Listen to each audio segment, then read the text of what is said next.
तो आइए आप लोगों को play with mathematics YouTube channel पर स्वागत है। कुछ दिनों से वीडियो अपलोड नहीं कर पा रहे थे किसी कारणवश। आज से आप लोगों को रेगुलर वीडियो मिलेगा। तो आइए आज आप लोगों को मैट्रिसेस जो एनसीईआरटी मैथ्स का तीसरा चैप्टर है उसका 3.1 का सॉल्यूशन देखेंगे, जो कि बहुत महत्वपूर्ण है। आप लोग अच्छे से समझें और एक एक क्वेश्चन का सॉल्यूशन डाला जाएगा, हर एक बुक का डाला जाएगा। और इसमें हम मैट्रिक्स में पढ़ चुके थे, ऑर्डर क्या होता है, मैट्रिक्स का एलिमेंट क्या होता है, मैट्रिक्स क्या होता है, टाइप्स ऑफ मैट्रिक्स में बहुत सारा टाइप्स पढ़ लिए थे। ठीक है, तो उसी से रिलेटेड 3.1 जो है मेरा बन जाएगा। तो इसको देख लेते हैं किस प्रकार से सॉल्व करना है। तो आइए देखते हैं कि इसको कैसे सॉल्व करेंगे। आइए, मेरा चैप्टर है मैट्रिसेस, चैप्टर 3 है एनसीईआरटी बुक का 3.1 का सॉल्यूशन करने जा रहे हैं, जिसका क्वेश्चन नंबर 1 लिए हैं। तो आइए देखते हैं क्वेश्चन क्या है। क्वेश्चन है मेरा कि इन द मैट्रिक्स ए कोई मैट्रिक्स दिया हुआ है जिसमें बहुत सारे एलिमेंट हैं, जैसे 2 5 19 -7। तो हमको लिखना है राइट। पहला क्वेश्चन है, इस मैट्रिक्स को देखते हुए इस तीनों क्वेश्चन को हमको सॉल्व करना है। तो देखते हैं, सबसे फर्स्ट क्वेश्चन है the order of the matrix. पूछ रहा है ऊपर जो दिया गया मैट्रिक्स है इसका ऑर्डर क्या है। तो हम आपको इससे पिछले लेक्चर में बता दिए थे कि ऑर्डर क्या होता है। Number of rose cross number of column is called order of matrix कहलाता है। देखते हैं, तो इसमें हम काउंट करेंगे कितना रो है और कितना कॉलम है, वही इस मैट्रिक्स का ऑर्डर हो जाएगा। तो देखते हैं, इस मैट्रिक्स में देखेंगे तो हम बताए थे ये हो गया R1 यानी first row, second row, third row, यानी कि 3 गो इसमें क्या है, रो है। और कॉलम देखेंगे जो खड़ा वाला है, तो 1 2 3 और 4। तो इसमें रो की संख्या 3 है और कॉलम की संख्या 4 है। तो इसका जो ऑर्डर हो जाएगा, हम तो रो क्रॉस कॉलम लिखते हैं, तो रो 1 2 3 रो है तो लिखेंगे 3। ठीक है, क्रॉस, ठीक है, इसको बाय पढ़ते हैं। और कॉलम 1 2 3 4 कॉलम।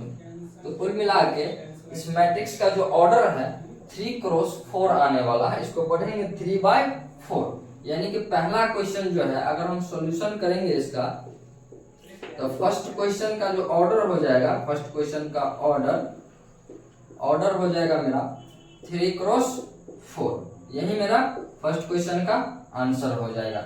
इसमें आप लोग देख पा रहे हैं, बोले थे जितना पड़ा हुआ रो होता है खड़ा वाला कॉलम होता है।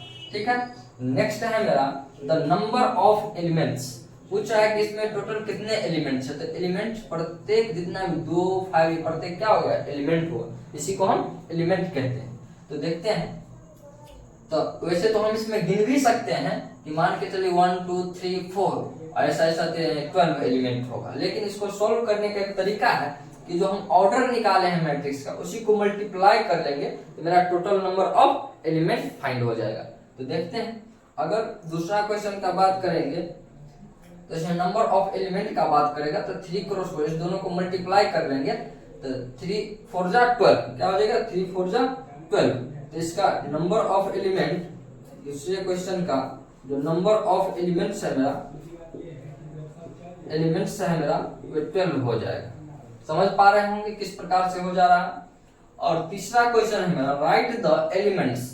A13 क्या होगा, A21 क्या होगा, A33 क्या होगा, A24 क्या होगा, A23 क्या होगा, इसके बारे में बताते हैं। तो हम पिछले लेक्चर में कुछ क्वेश्चन भी किए थे कंस्ट्रक्ट मैट्रिक्स से रिलेटेड। तो समझिए, इसका जब ऑर्डर हमको पता है 3 क्रॉस 4, तो हम मान सकते हैं तीसरे क्वेश्चन के सॉल्यूशन के लिए हम मान सकते हैं कि लेट A इक्वल्स टू कोई भी मैट्रिक्स जिसका ऑर्डर होना चाहिए क्या, 3 क्रॉस 4। तो इसमें हम अपने मन से एलिमेंट डालेंगे AIJ के फॉर्म में। तो मान के चलिए बताए थे A11 हो जाएगा, A12 हो जाएगा, A13 हो जाएगा, A14 हो जाएगा। ठीक है, इसी प्रकार से ये दूसरा रो हो गया A21, A2 2, A2 3, A2 4। इसी प्रकार से A3 1, A3 2, A3 3, A3 4 हो जाएगा। अब इसमें हम देखते हैं तो देखिएगा आप कि पहला रो, दूसरा रो, तीसरा रो, 3 रो। और कॉलम देखेंगे तो पहला कॉलम, दूसरा कॉलम, तीसरा कॉलम और चौथा कॉलम, यानी 3 क्रॉस 4 का मैट्रिक्स हम एज्यूम कर लिए, यानी मान लिए। ठीक है, अब देखिए ए भी 3 क्रॉस 4 का है, ए भी 3 क्रॉस 4 का। इक्विलिटी ऑफ मैट्रिक्स के अकॉर्डिंग देखेंगे, अगर हम इस दोनों को बराबर रखते हैं, इस दोनों को बराबर रखते हैं तो कोरस्पोंडिंग एलिमेंट मेरा इक्वल होगा, कोरस्पोंडिंग एलिमेंट इक्वल होगा। तो हमसे पूछा जा रहा है थर्ड में सबसे पहला A13 का वैल्यू क्या होगा, A13 का वैल्यू क्या होगा। तो ध्यान से देखिए A13 मेरा फर्स्ट रो में 3 नंबर पर आ रहा है, फर्स्ट रो में 3 नंबर पर। तो इस मैट्रिक्स में हम देखेंगे फर्स्ट रो में 3 नंबर पर कौन सा नंबर आ रहा है, वही मेरा A13 का वैल्यू हो जाएगा। इसमें देख रहे हैं 1 नंबर पर 2 है, 2 नंबर पर 5 है, 3 नंबर पर क्या है 19 है। तो A13 का जो वैल्यू होगा, A13 के स्थान पर क्या आ रहा है 19 आ रहा है, यहाँ पर हम लिख लेंगे 19। ठीक है, उसके बाद देखेंगे पूछ रहा है A21, तो A21 देखेंगे मेरा कहाँ है, तो A21 मेरा यहाँ। तो A21 देखेंगे यहाँ कहाँ है, तो A21 यानी दूसरा रो का पहला एलिमेंट हो गया। तो दूसरा रो का पहला एलिमेंट, इसमें देखेंगे दूसरा रो का पहला एलिमेंट तो 35 आ रहा, तो मेरा 35 हो जाए। ठीक है, इसी प्रकार से नेक्स्ट क्वेश्चन है A33 क्या होगा, यानी कि तीसरा रो का तीसरा एलिमेंट क्या होने वाला है, तीसरा रो का तीसरा एलिमेंट क्या होने वाला है। तीसरा रो मेरा ये है और तीसरा रो का तीसरा एलिमेंट मेरा ये हो जाएगा, यानी A33 मेरा क्या आने वाला है। तो इसमें देखेंगे A31, A32, A33 मेरा -5। ठीक है, उसके बाद नेक्स्ट क्वेश्चन देखेंगे A24 क्या पूछ रहा, A24 यानी कि दूसरा रो का चौथा एलिमेंट, दूसरा रो मेरा ये है और चौथा एलिमेंट A24 के स्थान पर देखेंगे तो मेरा क्या आ रहा है 12, तो इसका आंसर हो जाएगा 12। ठीक है, इसी प्रकार से A23 पूछ रहा है, A23 तो देखेंगे A23 यानी दूसरा रो का तीसरा एलिमेंट, ये रो को बताता है कॉलम को, दूसरा रो का तीसरा एलिमेंट। तो दूसरा रो का तीसरा एलिमेंट A23 मिल रहा है, यहाँ पर देखेंगे दूसरा रो का पहला एलिमेंट, दूसरा एलिमेंट, दूसरा रो का तीसरा एलिमेंट, यानी A23 का वैल्यू जो हो जाएगा मेरा 5/2 के इक्वल हो जाएगा। तो इसी प्रकार से इस क्वेश्चन को उम्मीद है कि आप लोग अच्छे से समझे होंगे। और नेक्स्ट क्वेश्चन देखेंगे, तो आइए, अगर इसमें किसी प्रकार का डाउट रह गया हो तो आप लोग कमेंट बॉक्स में कमेंट करिएगा, वैसे हम बहुत अच्छा से समझाएं। उम्मीद है कि आप लोग अच्छे से समझे होंगे, बहुत ही इजी टॉपिक है। तो इसमें देख रहे हैं कि 3 क्रॉस 4 का मैट्रिक्स था, जिसमें टोटल एलिमेंट मेरा 12 हो जाएगा, इसी को मल्टीप्लाई कर लेंगे।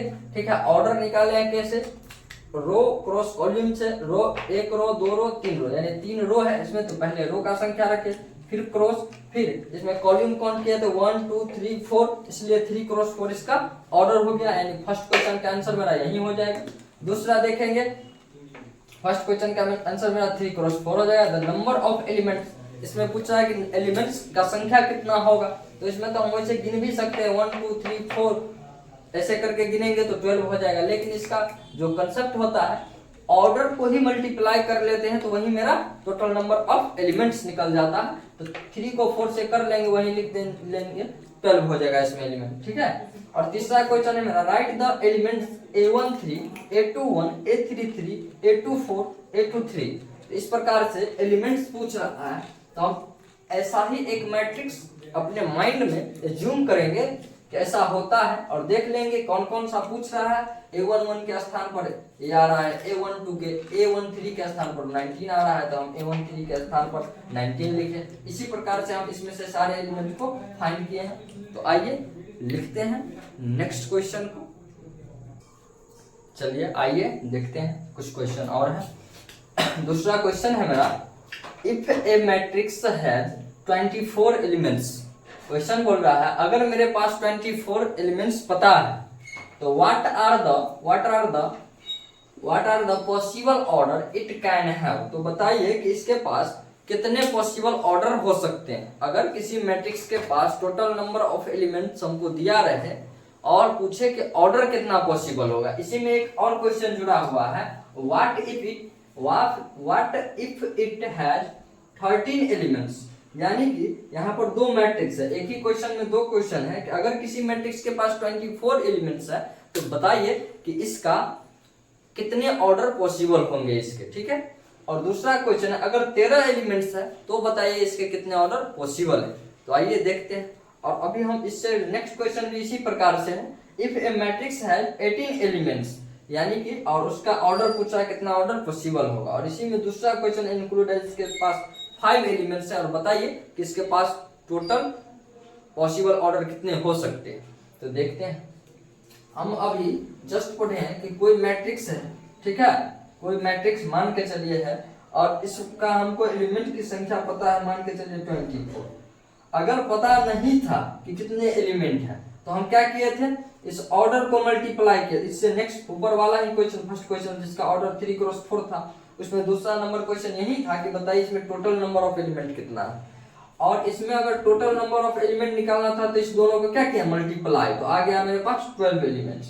और अगर हमको ये नहीं दिया रहता और पूछता कि 12 एलिमेंट है और बताइए इसके कितने ऑर्डर पॉसिबल है, तो हम देख रहे हैं यहाँ पर कि मल्टीप्लाई के टर्म में इसका ऑर्डर होता है। तो हम 12 का जितना भी फैक्टर होगा, जैसे 1 गुना 12 लिख सकते हैं, ठीक है, 2 गुना 6 लिख सकते हैं, ठीक है, 3 गुना 4 लिख सकते हैं, ठीक है, 4 गुना 3 लिख सकते हैं, ठीक है, उसके बाद 6 गुना 2 लिख सकते हैं, उसके बाद 12 गुना 1 लिख सकते हैं। यानी कि कुल मिला के कितने ऑर्डर पॉसिबल है, 1 2 3 4 5 6, यानी इसके 6 ऑर्डर जो है मेरे पॉसिबल है। इसी प्रकार से इस क्वेश्चन को हमको सॉल्व करना है। तो आइए देखते हैं, ठीक है। क्वेश्चन है, तो इसमें पहला क्वेश्चन है जिसमें कितना एलिमेंट है, 24 एलिमेंट्स है। तो अगर किसी मैट्रिक्स के लिए अगर मेरे पास एलिमेंट्स की संख्या 24 है, मान के चलिए कोई भी मैट्रिक्स हमको पता नहीं, लेकिन इसमें टोटल नंबर ऑफ एलिमेंट 24 है और इसका ऑर्डर जब हम निकालेंगे तो ऑर्डर तो यहाँ से मल्टीप्लाई किए थे तभी तो मेरा टोटल नंबर ऑफ एलिमेंट आ रहा था। तो इसका मतलब एलिमेंट का जो हम जितना भी फैक्टर लिखेंगे वही मेरा ऑर्डर हो जाएगा। तो देखते हैं 24 का कितना फैक्टर पॉसिबल है। तो सबसे पहले 24 को लिख सकते हैं 1 गुना 24, फिर लिख सकते हैं 2 गुना 12, फिर लिख सकते हैं 3 गुना 8, उसके बाद 4 6, उसके बाद 5 का नहीं होगा, 6 का देखेंगे तो 6 गुना 4, 7 से नहीं होगा 7, 8 देखेंगे हो जाएगा, यानी 8 गुना 3, उसके बाद 9 10 नहीं होगा, 11 नहीं होगा, 12 देखेंगे तो हो जाएगा 12 गुना 2, उसके बाद देखेंगे 13 14 नहीं होगा, 15 नहीं होगा, 16 नहीं होगा, 17 नहीं होगा, 18 नहीं होगा, 19 नहीं होगा। उसके इसी प्रकार से आगे बढ़ते चले जाएंगे तो इसमें एक और आ जाएगा जो कि मेरा होगा 24 पे जाएंगे, 24 पे, तो 24 मल्टीप्लाई 1 कर सकते हैं। यही टोटल इसका फैक्टर हो सकता है, इससे अधिक नहीं होगा। तो देखते हैं इसमें कितना हो गया, 1 2 3 4 5 6 7, यानी कि 1 2 3 4 5 6 7 8, यानी कि इसके जो ऑर्डर हैं कितने पॉसिबल हो सकते हैं, 8 ऑर्डर आर पॉसिबल।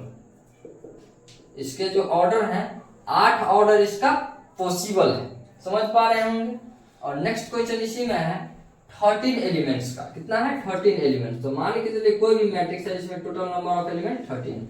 अब 13 का फैक्टर देखेंगे तो 1 मल्टीप्लाई 13 लिख सकते हैं, 2 से नहीं लिख सकते। इसी प्रकार से आगे बढ़ेंगे तो 13 मल्टीप्लाई 1 लिखेंगे, इससे अधिक इसका ऑर्डर पॉसिबल नहीं है। इसमें देखेंगे तो 2 ऑर्डर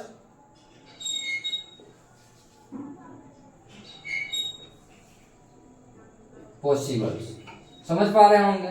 देखिए अगर इससे नीचे भी क्वेश्चन बनाए थे, इससे पहला क्वेश्चन जिसमें 24 मतलब कि 3 क्रॉस 4 ऑर्डर का मैट्रिक्स था, ठीक है।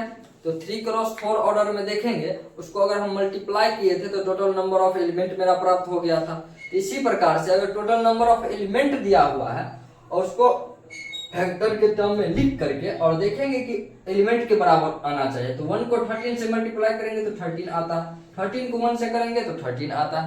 इसी प्रकार से इस दोनों क्वेश्चन को सॉल्व किया। नेक्स्ट क्वेश्चन तीसरा भी यही है जिसमें 18 एलिमेंट्स है। तो अगर कोई मैट्रिक्स मेरे पास है जिसमें 18 एलिमेंट्स, इसका ऑर्डर फाइंड करना है तो हम देखेंगे 18 का कितना फैक्टर आ रहा है। तो 1 मल्टीप्लाई 18 लिख सकते हैं, ठीक है।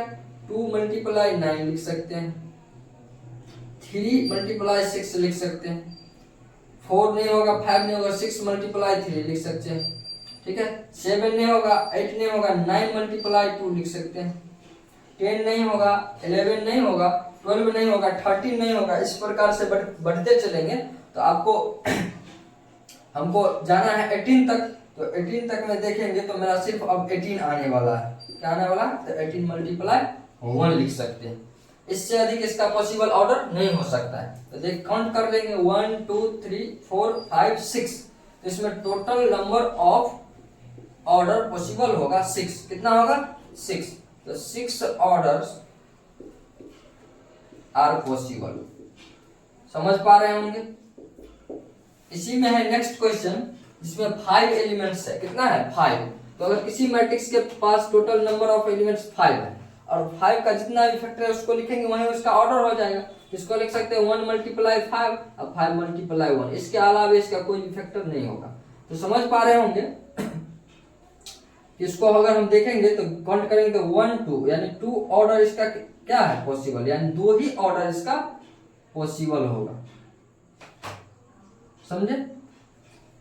उम्मीद है कि आप लोग अच्छे से समझ पा रहे होंगे।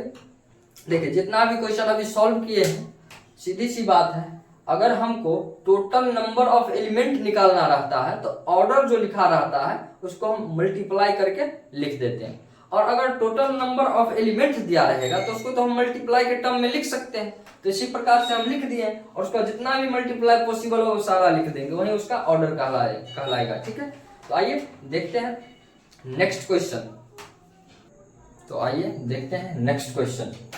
नेक्स्ट क्वेश्चन है मेरा 4 number question. Construct a 2x2 matrix, यानी 2 क्रॉस 2 मैट्रिक्स हमको कंस्ट्रक्ट करना है, यानी कि बनाना, इसका रचना करना है, जहां पर A इक्वल्स टू दिया हुआ है Aij के फॉर्म में एलिमेंट्स रहेगा मेरा, जिसके लिए इक्वेशन है whose elements are given by, जिसका एलिमेंट्स पता है। इसमें 3 क्वेश्चन है। पहला है Aij equals to i plus j का होल स्क्वायर बाय 2। दूसरा क्वेश्चन है Aij equals to i by j। तीसरा क्वेश्चन है मेरा i प्लस 2j का होल स्क्वायर बाय 2। तो इसको हम सॉल्व करेंगे, देखते हैं किस प्रकार से सॉल्व करना है। देखिए हम जानते हैं कंस्ट्रक्ट करना है 2x2 का मैट्रिक्स। इससे रिलेटेड क्वेश्चन हम पिछले लेक्चर में भी बनाए हैं, तो उम्मीद है आप लोग वहां से कवर किए होंगे, यहाँ पर बेहतर समझ पाएंगे। तो आइए देखते हैं, हमको 2x2 का मैट्रिक्स कंस्ट्रक्ट करना है, बनाना है। तो सबसे पहले हम उसको मान लेंगे, ठीक है। जब भी सॉल्यूशन करेंगे, जब भी इसका अगर हम सॉल्यूशन करते हैं, सॉल्यूशन का बात आएगा, तो सबसे पहले हम लेट कर लेंगे, लेट A इक्वल्स टू, हमको कितना ऑर्डर का मैट्रिक्स एज्यूम करना है, मानना 2 क्रॉस 2 का। कितना का? 2 क्रॉस 2 का, जिसमें 2 रो और 2 कॉलम होना चाहिए। तो हम इसमें मानते हैं A11 A12, देखिए, और इसमें दूसरा रो में आएंगे A21 A22।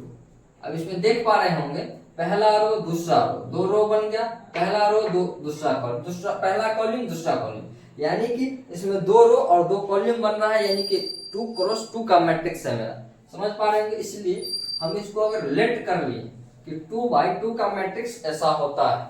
अब हमको इसमें यही फाइंड करना है कि A11 के स्थान पर कौन सा नंबर आने वाला है, A12 के स्थान पर कौन सा नंबर आने वाला है, A21 के स्थान पर कौन सा आने वाला है और A22 के स्थान पर कौन सा आने वाला है। तो इसमें 3 प्रकार से आंसर आएगा, यानी कि पहला समीकरण के लिए अलग आंसर आएगा, दूसरा के लिए अलग, तीसरा के लिए अलग। तो हम पहला से चलते हैं। पहला मेरा इक्वेशन जो है दिया हुआ है, गिवन जो दिया हुआ है, पहला के लिए चलते हैं। Aij equals to i plus j का होल स्क्वायर बाय 2। ठीक है, हम बताए हुए हैं कि जितना भी एलिमेंट होता है ith रे jth कॉलम के फॉर्म में होता है, यानी कि यहाँ पर A11 जो है तो पहला वन बताता है I को, दूसरा वन बताता है J को। यहाँ पर वन बताएगा I को और J बताएगा, वन बताएगा I को और J बताएगा 2 को। समझ पा रहे होंगे। इसी प्रकार से अगर हम इसमें A11 निकालते हैं, A11 समझ पा रहे हैं, यहाँ पर I है तो यहाँ पर I है, यहाँ पर J है तो यहाँ पर J, यानी कि दोनों का होल स्क्वायर। अब यहाँ पर इसी इक्वेशन के अनुसार सेट करेंगे तो देखेंगे कि I के स्थान पर 1 है तो 1 डालेंगे, फिर J के स्थान पर 1 है तो 1 डालेंगे और इसका करेंगे होल स्क्वायर, और Y में 2 है तो 2 डालेंगे। यही मेरा A11 निकल के आएगा। तो ध्यान दीजिए यहाँ पर I था, AIJ रहता है तो I प्लस J का होल स्क्वायर बाई 2 हो जाता है। तो यहाँ पर A11 है, यानी कि I का भी वैल्यू 1 है और J का भी वैल्यू 1 है, तो इसमें I के स्थान पर भी 1 रखेंगे और J के स्थान पर भी 1 रख दिए। इसको कैलकुलेट करेंगे तो 1 और 1 को ऐड करेंगे तो 2 हो जाएगा और 2 का हो जाएगा होल स्क्वायर बाई 2, यानी कि 2 का होल स्क्वायर होता है 4 बाई 2। इसको अगर कैंसिल आउट करेंगे तो 2 बार में, यानी कि मेरा आंसर 2 आने वाला। इसी प्रकार से A12 निकालेंगे, A12 जब निकालेंगे तो देखिए यहाँ पर I के स्थान पर 1 आ रहा है और J के स्थान पर 2 आ रहा है। तो इसी इक्वेशन में हम I के स्थान पर 1 रख दिए, J के स्थान पर 2 रख दिए, ठीक है। इसका कर दिए होल स्क्वायर और Y में 2 तो 1 और 2 को ऐड करेंगे तो 3, यानी कि 3 का होल स्क्वायर बाय 2, 3 का होल स्क्वायर हो जाएगा 9 और बाय हो जाएगा 2। इसी प्रकार से हम निकाल लेंगे अब A21, क्या निकाल लेंगे A21 निकालेंगे। यहाँ पर I के स्थान पर मेरा आ रहा है 2 और J के स्थान पर आ रहा है 1। इसको देखेंगे तो I को I लिखेंगे, I के स्थान पर 2 लिख देंगे प्लस J के स्थान पर 1 लिखेंगे। इसका है होल स्क्वायर लिखेंगे होल स्क्वायर और Y में है 2 तो लिखेंगे 2। तो 2 और 1 को ऐड करेंगे तो हो जाएगा 3, यानी कि 3 का होल स्क्वायर बाय 2। 3 का होल स्क्वायर होता है 9 और बाय हो जाएगा 2। इसी प्रकार से A22 निकालेंगे, इसी प्रकार से A22 निकालेंगे। यहाँ पर I के स्थान पर भी 2 है और J के स्थान पर भी 2 है, तो I के स्थान पर देंगे 2, J के स्थान पर भी देंगे 2 और इसका कर देंगे होल स्क्वायर, क्योंकि मेरा जो इक्वेशन है इसमें इसी प्रकार से दिया, बाय लिखेंगे 2। तो यहाँ पर 2 और 2 को ऐड करेंगे तो हो जाएगा 4, तो हो जाएगा 4 का होल स्क्वायर और बाय में 2, 4 का होल स्क्वायर हो जाएगा 16 और बाय 2। इसको कैंसिल आउट करेंगे तो 8 बार में। तो इसी प्रकार से हम समझ पा रहे हैं कि मेरे पास A11 का भी वैल्यू आ गया, A12 का भी आ गया, A21 का भी आ गया, A22 का भी आ गया। तो इसी प्रकार से हम इसको लिख सकते हैं सॉल्यूशन में कि अगर जो मैट्रिक्स हम माने थे A इक्वल टू जो मेरा मैट्रिक्स था A11, A12, A21, A22, ठीक है। तो A इक्वल टू मेरा जो आ जाएगा A11 के स्थान पर A11 का वैल्यू जो निकाले वो डाल देंगे 2, A12 के स्थान पर A12 का वैल्यू डाल देंगे 9/2, A21 के स्थान पर A21 का वैल्यू डाल देंगे 9/2 और A22 के स्थान पर जो निकाले हैं A22 का वैल्यू डाल देंगे तो आ जाएगा 8। तो इस प्रकार से हम पहले इक्वेशन के अनुसार पहला आंसर तैयार कर लिए हैं कि मेरा A जो कंस्ट्रक्ट करके बनाएंगे तो इस प्रकार से, यानी एलिमेंट्स जो आएगा A11 के स्थान पर 2 आने वाला है, A12 के स्थान पर 9/2 आने वाला है और A21 के स्थान पर 9/2 आने वाला है और A22 के स्थान पर 8 आने वाला है। तो यही मेरा आंसर हो जाएगा, जो हमको कंस्ट्रक्ट करना था मैट्रिक्स यही हो जाएगा। तो उम्मीद है कि आप लोग समझ पा रहे होंगे। अब नेक्स्ट क्वेश्चन को सॉल्व करेंगे, फिर उससे आगे की क्वेश्चन को सॉल्व करेंगे। तो आप लोग इसका स्क्रीनशॉट कर लीजिए, फिर इसको हम मिटाते हैं। तो चलिए आइए इसको हम मिटाते हैं और नेक्स्ट इक्वेशन के अनुसार चलते हैं। इसमें ज्यादा कुछ नहीं करना है, इक्वेशन सिर्फ हमको चेंज करना पड़ेगा। मैट्रिक्स तो 2 क्रॉस 2a का बनाना है, तो हम उसको मानना तो तीनों के लिए वैसे ही पड़ेगा, आंसर अलग अलग प्राप्त होगा क्योंकि इक्वेशन अलग अलग है। 2 गुना 2 ऑर्डर का बनाना है, तो लेट 2 गुना 2 का मैट्रिक्स हम एज्यूम कर लिया, मान लिए कि ऐसा होता है। इसमें देखेंगे तो 2 रो है और 2 कॉलम, यानी कि 2 क्रॉस 2 का मैट्रिक्स कह सकते हैं इसको। और इसको अब दूसरा इक्वेशन के अनुसार चलेंगे। दूसरा इक्वेशन के अनुसार, दूसरा इक्वेशन है मेरा aij equals to i by j. अब समझिए, हम यहाँ पर I है, यहाँ पर J है, तो I को ऊपर रखते हैं और J को नीचे। इस प्रकार से इक्वेशन मेरे पास है। अगर कहीं पर हमको आ जाए कि बताइए A11, तो देख पा रहे होंगे कि फॉर्मेट तो यही है, I के स्थान पर कोई नंबर आ रहा है और J के स्थान पर कोई नंबर आ रहा है, तो यानी कि I का वैल्यू ऊपर रख देंगे और J का वैल्यू नीचे रख देंगे, यही मेरा A11 का वैल्यू आ जाएगा, यानी 1/1 होता है। ठीक है, इसी प्रकार से अगर A12 हमको कहीं पर मिल जाए तो देखेंगे इसमें I के स्थान पर क्या आ रहा है, I के स्थान पर 1 आ रहा है तो 1 को रखेंगे ऊपर, J के स्थान पर 2 आ रहा है 2 को रखेंगे नीचे, यानी A12 का वैल्यू मेरा यही हो जाएगा। इसी प्रकार से A21 को देखेंगे तो I के स्थान पर 2 है तो 2 को रखेंगे ऊपर, J के स्थान पर 1 है उसको रखेंगे नीचे, 2 में 1 से डिवाइड करेंगे तो आंसर मेरा 2 ही आएगा। इसी प्रकार से अगर A22 निकालते हैं, A22 तो देखेंगे I के स्थान पर 2 है और J के भी स्थान पर 2 है, I को रखते हैं ऊपर इक्वेशन के अनुसार, J को रखते हैं नीचे, तो रख दिए, इसको कैंसिल आउट करेंगे तो 1 बार में, यानी कि मेरा आंसर 1 हो जाएगा। इसी प्रकार से हम कह सकते हैं ये जो मेरा मैट्रिक्स जो माने थे A11, A12, A21, A22, ठीक है, इसका जो आंसर हो जाएगा मेरा, अब ध्यान दीजिए दूसरे इक्वेशन के अनुसार A11 का वैल्यू मेरे पास 1 आया, A12 का 1/2 आया और A21 का 2 आया और A22 का 1 आया। तो इस प्रकार से जो कंस्ट्रक्ट करना था मेरा आंसर यही आने वाला है।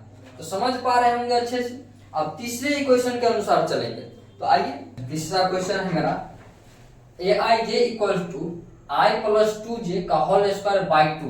दोनों को हम दोनों इक्वेशन के अनुसार सॉल्व कर लिए हैं। तीसरा इक्वेशन जिसमें हमको 2/2 का मैट्रिक्स कंस्ट्रक्ट करना है, इसके लिए हम मान लिए तीनों के लिए एक ही, उसी प्रकार से चलेंगे, तीसरा इक्वेशन का प्रयोग करेंगे। तीसरा इक्वेशन है मेरा Aij equals to I plus 2J का होल स्क्वायर और बाय 2। इसी के अकॉर्डिंग हम चल देंगे। हमको चाहिए A11, तो यहाँ पर अगर हम लिखते हैं A11 तो देखिए I रहता है तो I प्लस 2 मल्टीप्लाई J का होल स्क्वायर, यहाँ पर 1 है I के स्थान पर और J के स्थान पर भी 1 है, I के स्थान पर 1 लिख दिए तो 1 प्लस 2 गुना J और J का वैल्यू है 1 और इसका हो जाएगा होल स्क्वायर और बाय में 2। इसको हम कैलकुलेट करेंगे तो 2 को 1 से मल्टीप्लाई करेंगे तो 2 और उसमें 1 जोड़ेंगे तो 3, यानी कि 3 का होल स्क्वायर और बाय 2 यानी कि 9/2।